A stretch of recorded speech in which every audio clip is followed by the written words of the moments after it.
இப்போ சமீபத்தில் இந்த ரீரிலீஸ் கலாச்சாரம் வந்திருக்கு.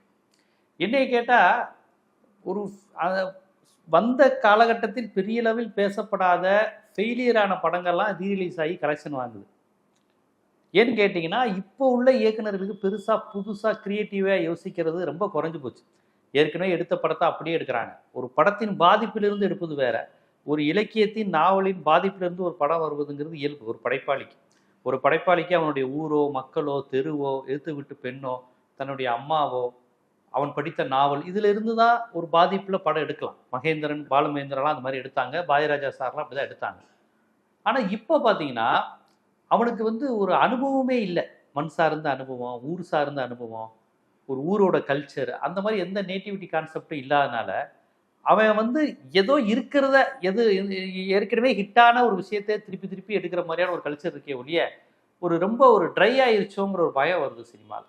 ஸோ இந்த மாதிரி நேரத்தில் தான் நான் கேப்டன் பிரபாகரனை ரீரிலீஸ் பண்ண சொல்கிறேன்.